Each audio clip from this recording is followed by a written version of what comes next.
celle-là.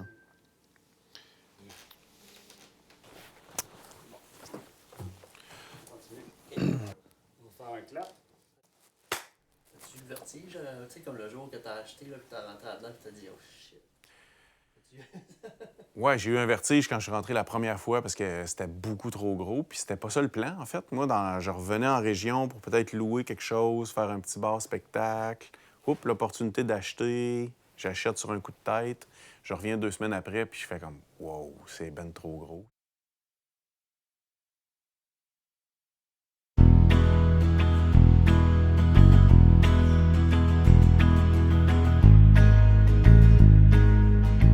Au début, je cherchais un nom pour la salle, puis je cherchais ben trop loin, puis là, j'allais à l'épicerie, puis là, le monde me dit « Ah, t'es en train de rénover à Pointe-Sec, t'es en train de rénover dans Pointe-Sec, comment ça va dans Pointe-Sec? » Le nom s'est imposé de lui-même. Je pouvais pas changer ça. En plus, je me suis rendu compte, en faisant des recherches sur le compte, que le nom La Pointe-Sec, dans les recueils de Marius Barbeau, l'ethnologue, il a récupéré des contes d'un peu partout en Gaspésie.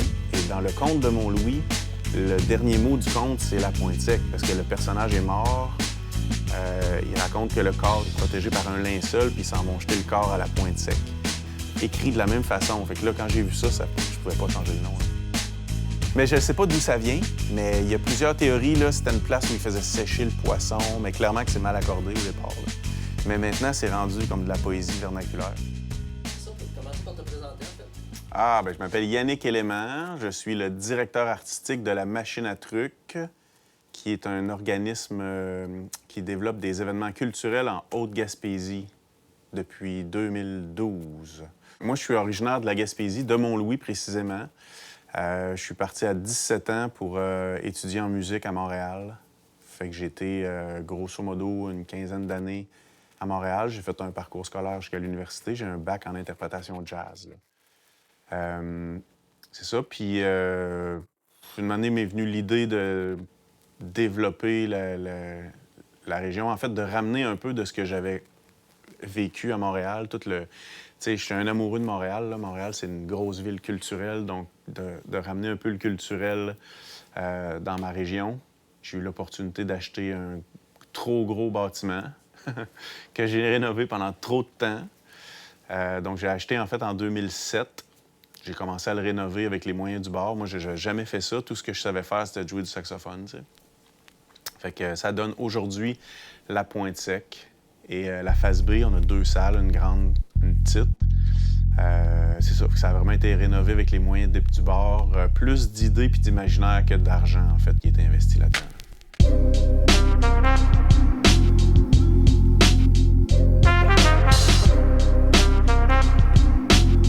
C'est un vieux bâtiment frigorifique, en fait, qui date des années 30.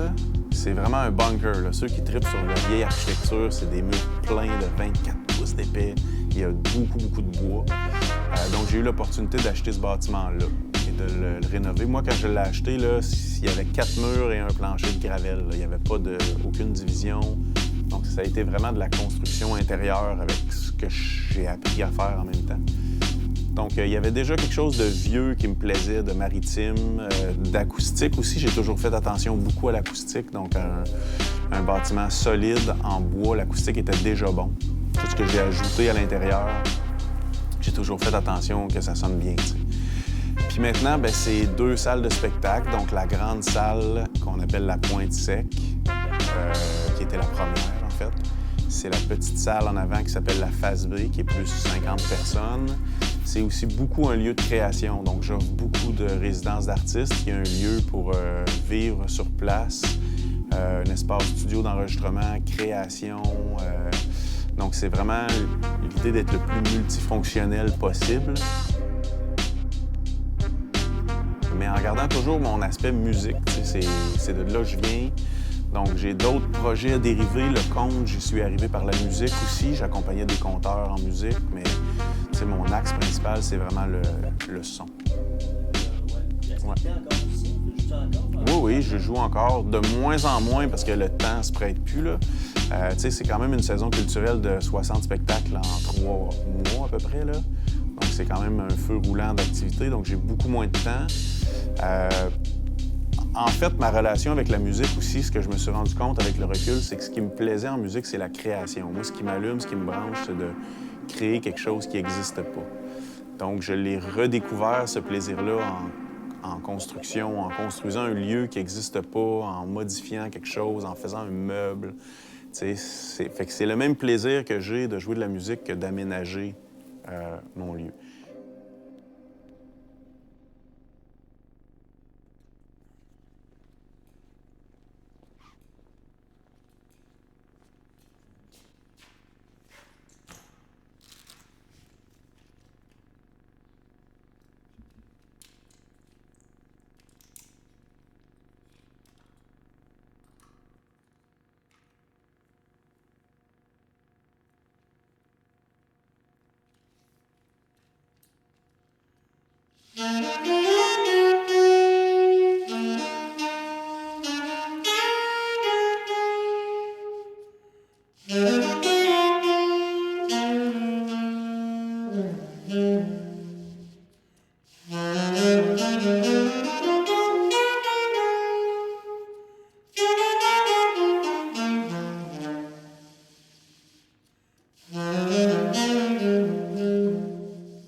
Maintenant, c'est une coop de travailleurs. On est principalement 2 travailleurs à temps plein toujours.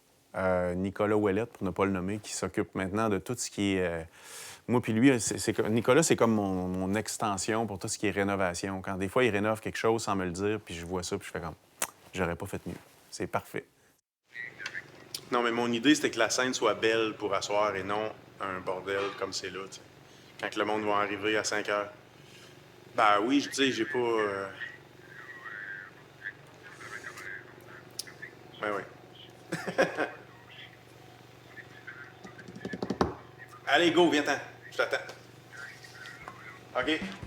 C'était direct au début, il y a 10 ans de ça, dans un party de Nouvel An. Je donne les becs de Nouvel An, puis je l'amène dans un coin. Je suis comme, OK, là, toi, là, je te trouve tellement hot, puis ton projet est tellement hot que je vais te donner un coup de main au moins une fois semaine, jusqu'à ce qu'il faut que je travaille à l'été, genre, whatever. Puis c'est le même qu'on a commencé, dans le fond, à faire des affaires. J'ai commencé à faire des affaires avec lui. C'est des jobs plates, des jobs à 2, whatever. Tout est manuel aussi, je pense. Ouais, c'est ça. C'est comme un gosseux professionnel. Avec le temps, je peux dire professionnel maintenant.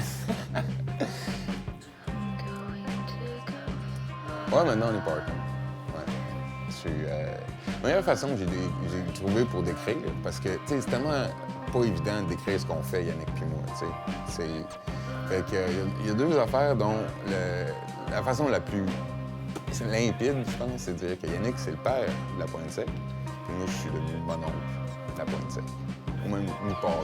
Le mononcle cool, en tout cas. J'espère, le mononcle cool. Puis ça reste lui le père, tu sais, mais là... Ben oui, non, mais sinon, je serais pas en train de faire ça avec. Pas, non, parce que... c'est parce qu'on se lance, tu sais, des fois, c'est ça. On passe sur des idées, des chires, oui, puis on se rend... Tout de suite, on se renchérit, tu sais. Comme un a une bonne idée, l'autre fait ouais, OK, hey, puis on pourrait ça.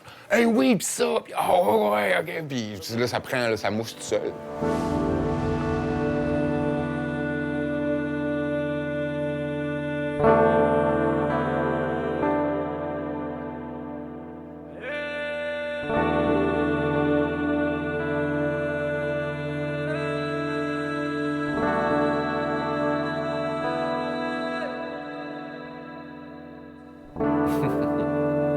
Un rêve, c'est comme une idée, c'est de l'idéalisme, pas encore réalisé. Fait que c'est de rêver à quelque chose, c'est d'imaginer quelque chose d'idéal, puis de dire on le réalise-tu ou on le réalise pas. T'sais. On n'est pas obligé de le réaliser tout le temps. Des fois, il y a des rêves qui restent des rêves. Bien, quand tu as un rêve qui est proche de tes passions, il va toujours avoir quelque chose à grabber en avant. T'sais.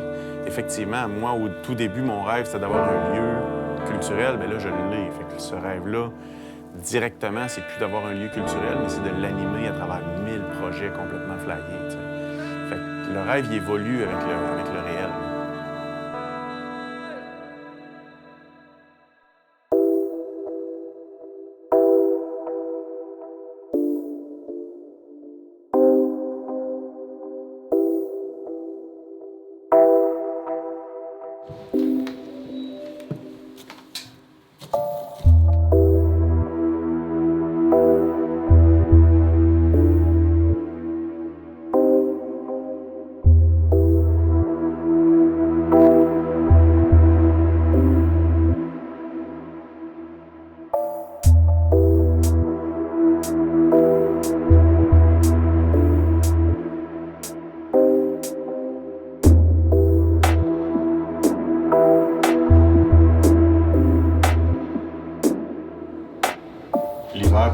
Gaspésie, c'est une période de réflexion.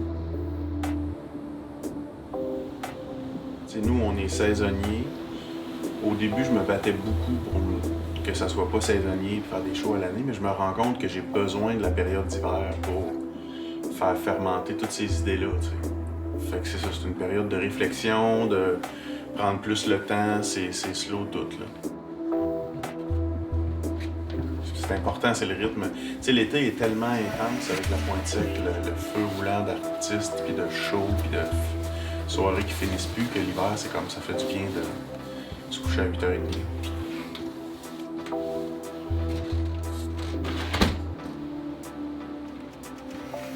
J'étais bien à Montréal parce que le culturel était là, beaucoup, parce que j'avais des amis, des connaissances, des contacts, que je jouais beaucoup de musique, que j'écoutais beaucoup de musique, que je courais les spectacles un peu partout. Mais à un moment donné, la ville ne me suffisait plus. C'est l'espace, le lieu, d'avoir de l'espace. Tu sais, je suis passé d'un 3,5 dans Villeray à un 5000 pieds carrés au bord de la mer avec une salle de 200 personnes, puis un studio d'enregistrement, puis tout.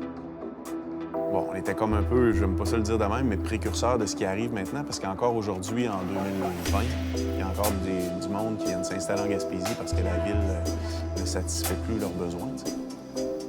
Fait que c'était comme le timing. Il s'est passé quelque chose en 2010, j'étais pas le seul.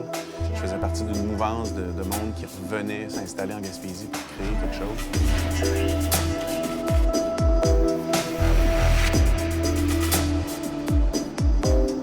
En fait, la région, c'est que ça nous permet d'être des pionniers dans plein de domaines. C'est dur d'être un pionnier à Montréal. Tout existe, tout est là, c'est vraiment difficile, tu sais. Tandis que là, n'importe quelle idée en région qui t'amène peut être originale, peut avoir une valeur sociale, tu sais. C'est ça, donc c'est d'avoir la possibilité, tout est à créer en région. Puis quand tu développes un projet, ce que tu veux, c'est de combler un besoin, en fait. Puis en région, bien, des besoins, il y en a plein. À Montréal ou dans un grand centre, les besoins sont moins évidents.